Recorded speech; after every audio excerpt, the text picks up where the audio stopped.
Edhe sigur baba im, edhe nëna ime të më kishin braktisur, Zoti do të më pranonte. Çfarë psalmi?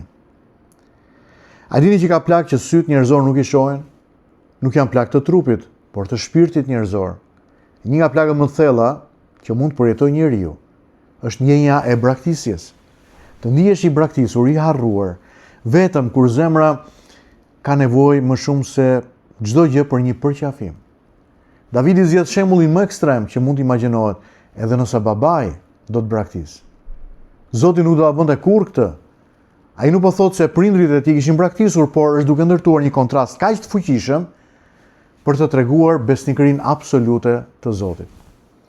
Tregohet historia e një vajze me emrin Joni Erikson Tada.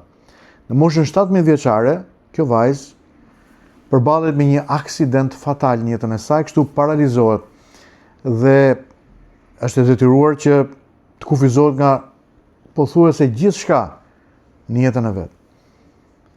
Në këtë kohë miq largohen, shumë njerëz nuk dinin si cilleshin me të.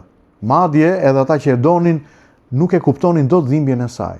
Kështu në ditarin e vet, Joni shkruan: Ka momente kur të gjithë largohen nga dhoma, por është njëri që nuk largohet kurrë.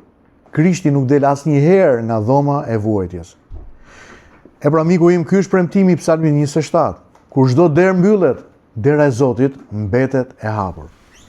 Lejoni të ndaj për ju shkurtimisht 3 të vërteta. E para, familja është bekimi më i madh toksor, por jo themeli fundor i sigurimit që ne kemi. Bibla nderon familjen. Madje Bibla deklaron që familja është institucioni i parë, më i larti që Zoti krijoi për mirëqenien e njeriut. Megjithatë, edhe familjet më të mira janë të përbëra nga njerëz të papërsosur, apo jo? Prindrit e dim që një ditë do të largohen prej nesh, ata do të vdesin. Prindrit gabojnë. Mund të mos arrin të japin atë që zemra e fëmijëve kërkon, por dashuria e Zotit nuk është të kufizuar nga dobësitë njerëzore. Për këtë arsye Davidi nuk e ndërton identitetin e tij mbi marrëdhënie toksore, por mbi marrëdhënien me Atin qiellor. Së dyti, fjala Zotit do të më pranonte është zemra e këtij vargu. Në tekstin hebraik, ideja nuk është vetëm që Zoti do ta strehonte njeriu e tij, por se ai do ta marrë pranë vetes si një atë që merr në krah fëmijët e vet. Sa e bukur.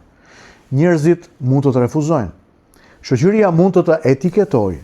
Familja mund të të keqkuptojë, por Perëndia thotë: Biri im, bija ime, eja tek unë. Miqtë e mi, Ungjilli është historia e Zotit që merr pranë ata që bota i ka flakur tej. E treta, Jezusi e përjetoi braktisjen që ne të mos braktisemi kurrë.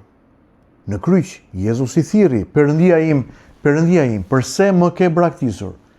Ai e mbajti mbi vete errësirën e mëkateve tona, që ne të mos mbeteshim kurrë të braktisur nga Ati Perëndi. Prandaj, për besimtarët, vetmia nuk është kurrë vetmi absolute. Edhe në burg, Krishti është aty. Edhe në spital, edhe në dhomën ku askush nuk të telefonon, Krishti është aty. Ai ka premtuar: unë do të jem me ju çdo ditë, deri në fund të kësaj bote.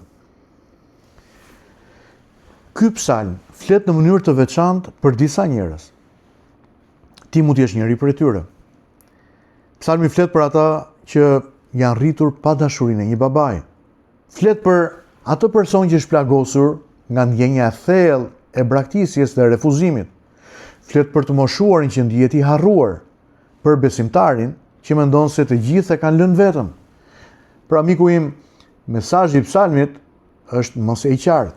Mos e mat dashurinë e Zotit me sjelljen e njerëzve. Njerëzit ndryshojnë. Premtimet mund të thyen, marrëdhëniet lëkunden, por karakteri dhe natyra e Zotit nuk ndryshojnë kurrë. Ndaj sot nëse ndihesh i vetëm, kujto se ndoshta nuk je i rrethuar nga shumë njerëz, por je i mbajtur nga duart e Atit qiellor. Dhe kjo është një siguri absolute që as vdekja nuk mund të ta rrëmbejë ty. Ndaj miku im, me këto të vërteta të mëdha të këtij psalmi dhe të këtij meditimi, le t'i lutemi Zotit këtë mëngjes së bashku. Ati dashur qiellor, faleminderit që dashuria jote nuk varet nga meritat e mia. Nuk ndryshon si dashuria njerëzore. Kur zemra jonë ndihet e braktisur, na kujto që ti na ke pranuar në Krishtin. O Zot, forco të gjithë ata që ndjen sot vetëm dhe mbush zemrat tona me dashurinë tënde, edhe largo prej nesh ndjenjën e braktisjes. Bëj që identiteti ynë të rrënjoset fort në dashurinë tënde në Krishtin Jezus. Bekoj burrat dhe gratë që po ndjekin sot, o Zot, fëmijët dhe familjet e tyre. Ruaj dhe mbroj, udhëhiqi dhe kujdesu për ta, në emrin e Jezusit. Amen dhe amen. Miqtë e mi, ky është meditimi i këtij mëngjesi. Nëse ishte bekim për ju, ju lutem ndajini me miqtë tuaj, bëni një share, bëni një koment në mënyrë që edhe të tjerë ta shohin.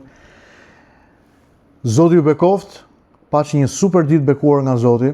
Pres ju takoj sërish nesër në meditimin e radhës. Miru takofshim.